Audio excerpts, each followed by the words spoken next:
Our stories are brilliant. We are resilient. Our stories are brilliant. We are resilient.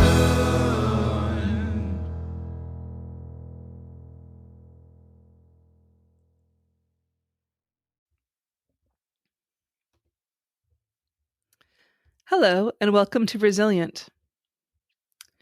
I'm your host, Jen Chambers.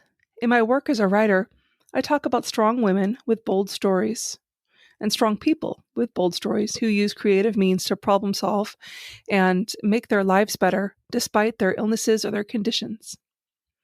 In my work here as a podcaster, I speak to and about these people, and my focus is on how we keep going. I like to use my unique perspective to showcase some people you know and some you might know. Today, we're going to do that from history. We all know the author Jane Austen. When we think of Jane Austen, we think of what we would now call romantic comedies. Her work has been described as basically the same plot written many, many times over. But what most people don't think about is how groundbreaking her work actually was. She was an amazing person of her time period. It's hard not to think what a actually controversial person she was. But also at the same time, she was very pedantic and did a lot of things that were expected of her. But Jane also had her secrets, they say.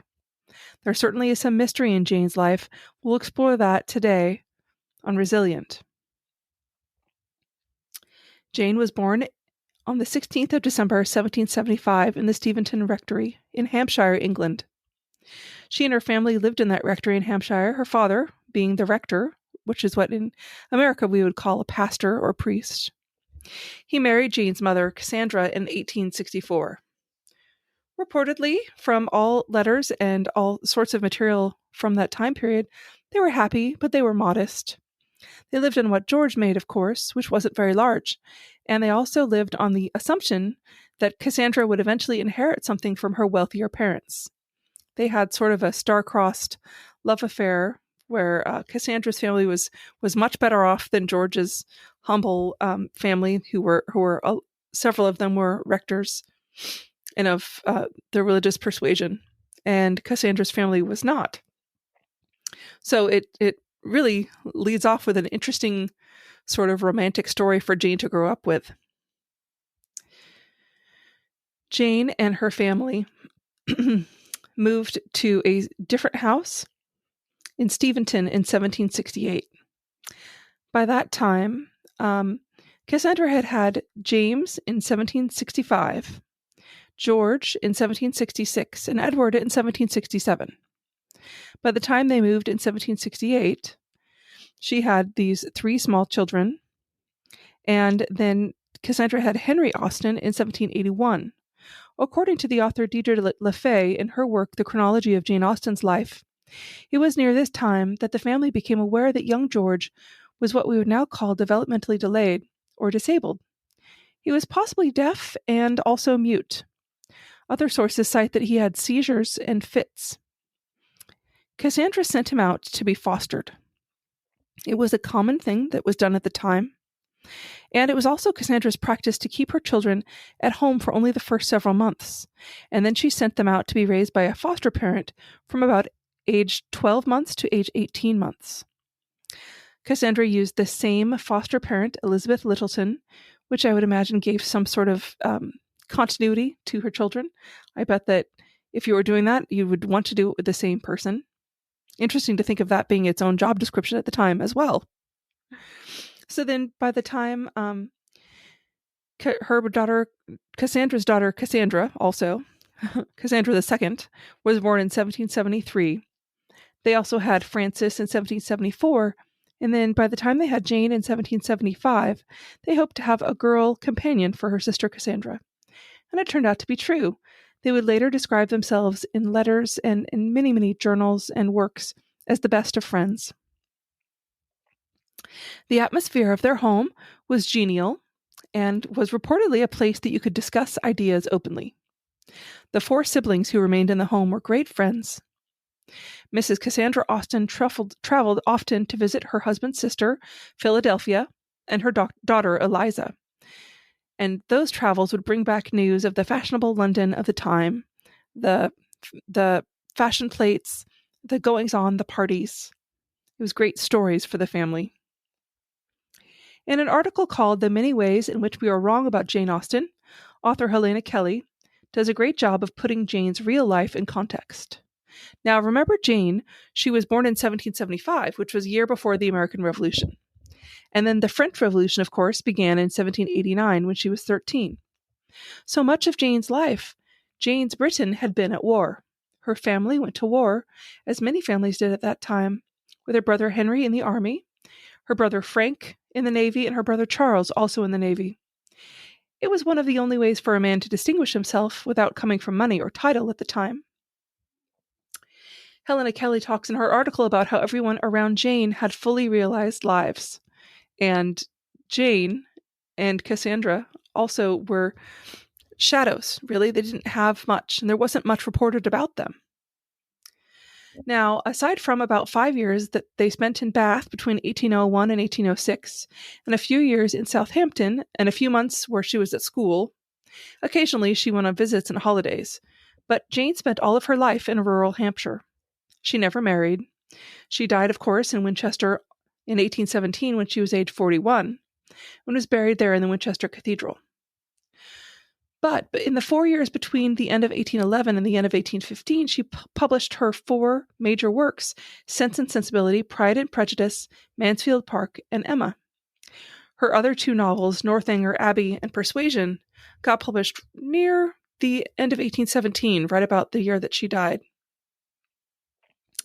Now, Jane and her sister, and much of her family, but not all, because of course the boys would variously, during their time periods, would go off to war.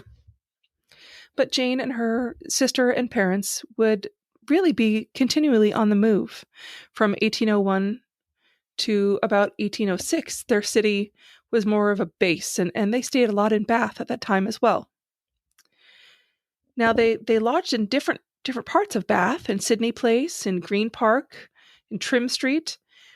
They made lengthy visits to family, and they would spend months at a time going away to seaside resorts. A lot of these seaside resorts, and of course Bath, became, of course, settings for some of the pivotal scenes in Jane's novel. All of her novels. You can also say that it's been written that Jane didn't have a lot of interest in her writing when she was in Bath, but that's not actually the case. It was during this time, in the spring of 1803, that she first had her novel accepted for publication, her very first novel, which was called Susan at the time. And it's pretty universally accepted that Susan was a version of the book that we now know as Northanger Abbey. Now, Wikipedia says, good old Wikipedia, says there's little biographical information about Jane Austen's life, except for the few letters that survive and the biographical notes that her family members wrote. Now, during Jane's life, Jane might have written, they say, up to 3,000 letters, but only around 160 of those are still surviving. Many of those letters were written to Cassandra, but in 1843, Cassandra burned the large part of the letters and cut pieces out of the ones that she kept. Now, Cassandra said that she destroyed those letters because she didn't want them falling into the hands of relatives, and she wanted to ensure that their younger relatives did not read any of Jane's sometimes acid or forthright comments on her neighbors and family members. Cassandra thought then that in the interest of tact, and because Jane was pretty plain-spoken, that's been recorded quite a bit, what you'd call forthright. So it leads one to believe that Jane didn't pull any punches in those letters. So Cassandra believed that those details and maybe those nasty things that she said should be destroyed. So unfortunately, that's one of the reasons why we don't have a lot to work with Jane's actual life. And also, there's the fact that her brothers were in charge of her estate after she died, and they didn't want anything to come out that wouldn't reflect on her well.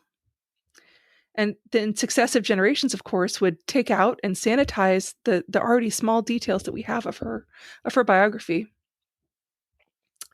Now, her brother even wrote things in the prefaces to her books that weren't necessarily true, or definitely swayed one direction to be in favor of what they called a good, quiet Aunt Jane, which would then portray a woman whose domestic situation was happy and who was happy to be in the bosom of her family, having the center of her life. Now, of course, modern biographers understand that those details are pretty much kind of like the to the victor gets the spoils kind of thing. It's a lot easier to sanitize things in retrospect, but it's pretty clear from Jane Austen's letters that she at times wasn't very happy with her situation. And sometimes she was disappointed and bitter and felt trapped. There was a very significant person in Jane's life, and not much is made out of him. He's one of the mysteries that we can think of now as biographers of Jane, Tom Lefroy. When Jane was about 20 years old, there was a neighbor named Tom Lefroy who visited Steventon from about December to January of 1975 to 76. He just finished at his university and he was going to London for training as a barrister. So Tom Lefroy and Austen could possibly have been introduced at a social event somewhere. But according to Cassandra's letters, they spent considerable time together. There is a quote that is left to us that says, quote, "I am almost afraid to tell you how my Irish friend and I behaved. Imagine to yourself everything most profligate and shocking in the way of dancing and sitting down together." She seems like a hoot. Jane wrote in her first surviving letter to Cassandra about him that Tom Lefroy was a very gentlemanlike, good-looking, pleasant young man. And 5 days later, she wrote that she really was expecting an offer from her friend, but said, "I shall refuse him, however, unless he promises to give away his white coat," going on to say, "I will confide myself in the future to Mr. Tom Lefroy, for whom I don't give sixpence, and refuse all others."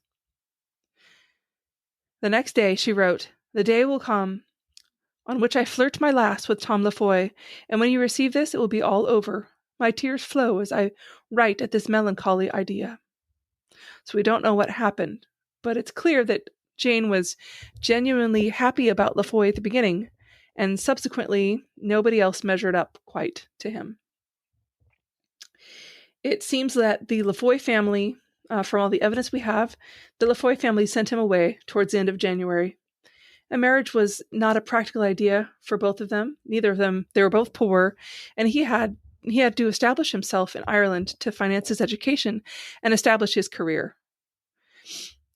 We don't know if he ever visited Hampshire again, but if so, he was carefully kept away from Jane, and Jane never saw him again.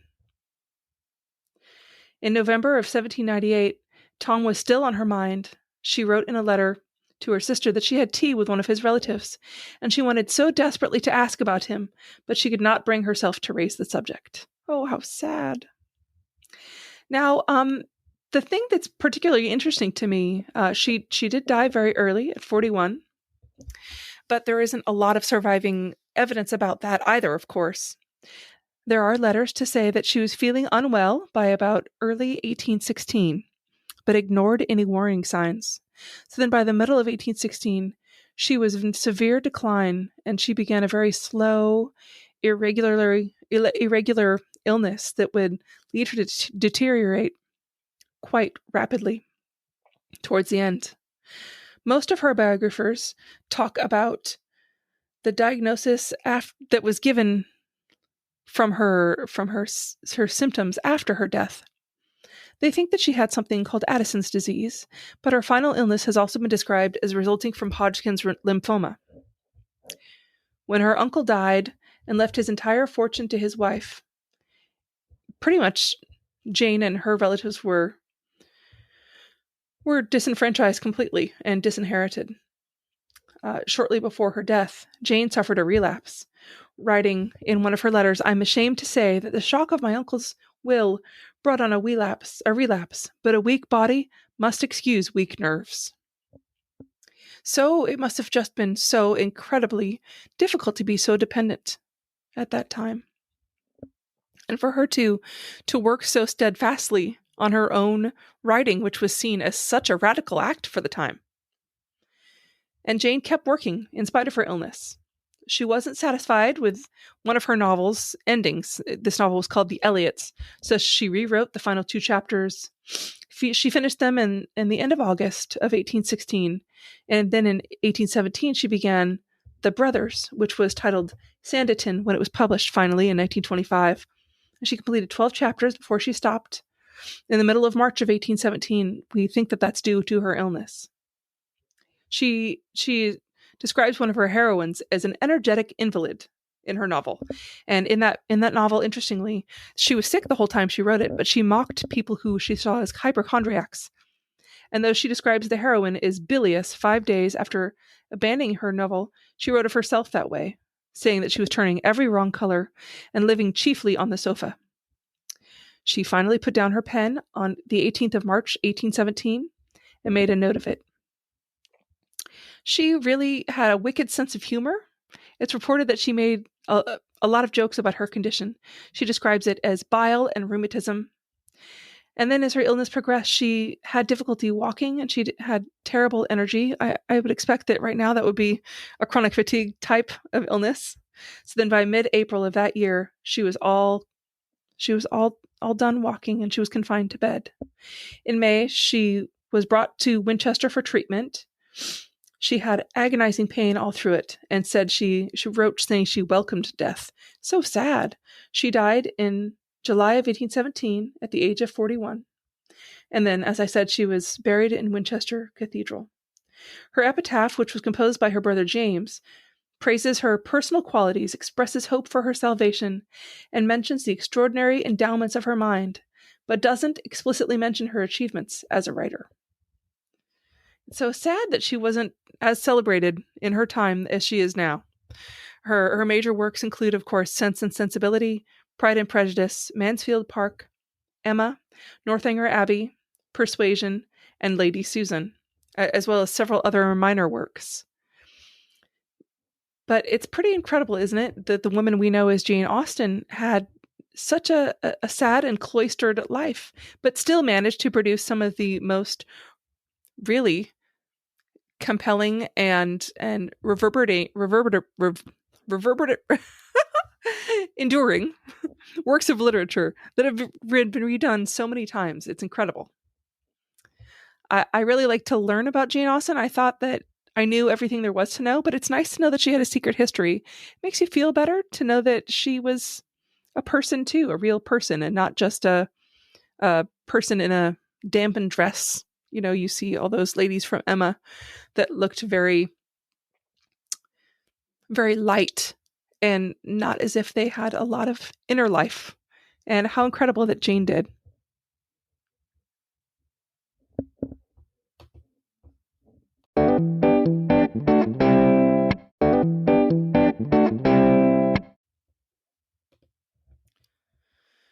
I wanted to talk a little bit about women in science. I haven't studied that a ton, but I'm finding it so fascinating. My daughter is very into science, and of course, with all of us being at home right now, it's really giving me time to explore some of those interests that I haven't maybe spent or given a lot of time to in the past. And one of the things I really like to use as different projects is old natural and scientific illustrations. I think they're fascinating. They have the bonus of often being, there usually isn't a copyright on them, so you can use them for your own stuff just for fun. But one of the wonderful, wonderful pieces of art that I've found recently is the scientific art by the German-born naturalist and illustrator Maria Sibylla Merian. Now, Maria was born in 1647 and died in 1717. They say that in a great article that I researched it through brainpickings.org, Maria did for the study of insects what the pioneering fossil hunter Mary Anning did for paleontology, and egg collector and scientific illustrator Genevieve Jones did for ornithology. She has now become what they say is one of the most important contributors to the field of entomology in the history of science.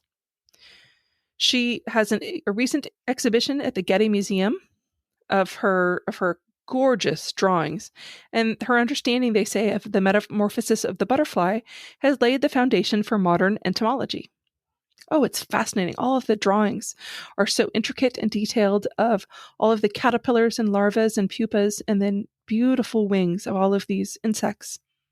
Merian bred her own insects, but after she saw a collection of butterflies from Dutch Guiana, which is called Suriname now, she became fascinated, and she came and wanted to study them. So then she just decided to breed them to find out whether they had the same egg and caterpillar process as the ones that she knew. And then in 1699, she and her daughter sailed all the way to South America to study insects. It was pretty incredible. I mean, I can't believe that she did that at the time. She took 6 years there in South America, classified and evaluated hundreds of specimens. And eventually she published a book, Metamorphosis Insectorium Surinamensium, that she published in both Dutch and English. That was really incredible and groundbreaking in the course of entomology.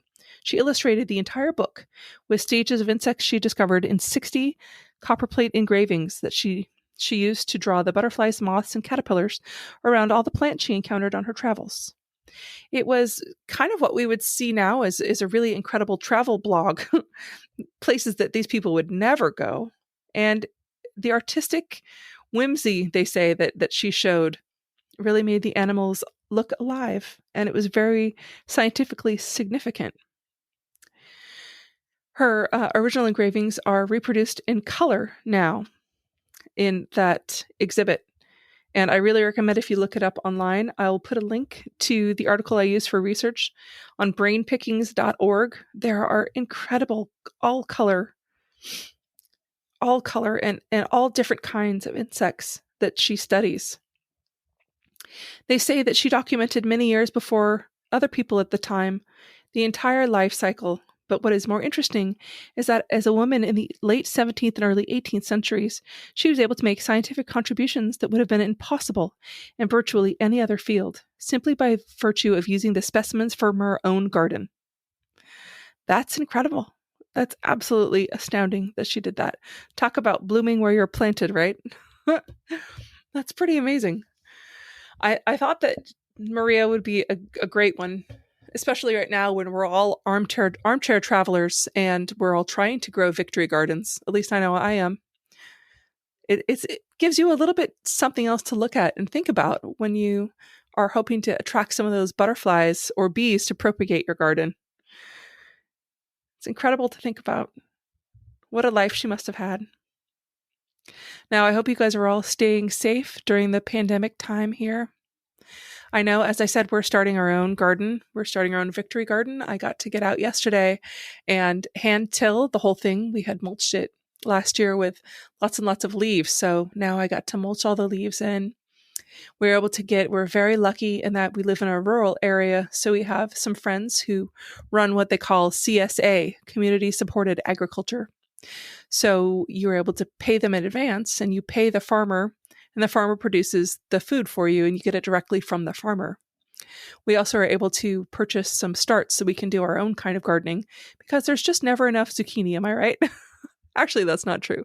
Where I live, it's the kind of place where if you leave your car unlocked any other year, people will slip zucchini in, or they'll leave a bag of it on your porch. It's so incredibly well grown here. But other than that, we wanted to grow a few more of the things that we like so that we can keep them around. So we've been doing a lot of that during this time. And also, I've been getting a lot of reading done. I've been reading things that I never would have had the time to read before, like a 400-page book about Winston Churchill, actually, which is fascinating and incredibly topical because he talks about fighting these unknown enemies. It's been very mind-blowing, actually. But I hope all is well with you all. I'll go ahead and share this week also that I've been cooking a lot. I've been making a bunch of pizza for my kids. I share that recipe on my blog on my Instagram if you want to go ahead and go on over. And my last piece of news this week is that I'm very excited. I'm running a memoir and biography writing class through my website. It's going to be a 3-day masterclass that's for free, leading up to the 8-week-long class. So if you're interested, go ahead and head over to my website, which is resilientpodcastnetwork.com or jenniferbyerschambers.com. And you can sign up there. Have a great week.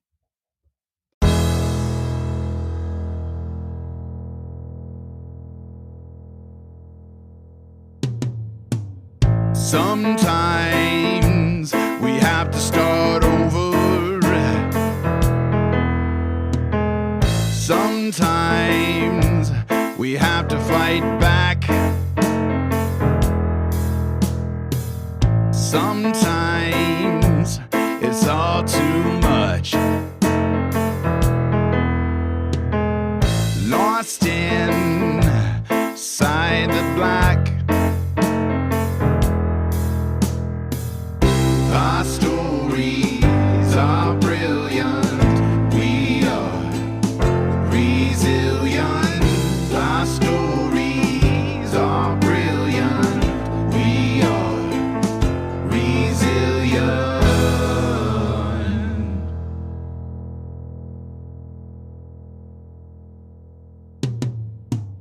Sometimes we need to lift the voices of those who've overcome and expose the ones that made the choices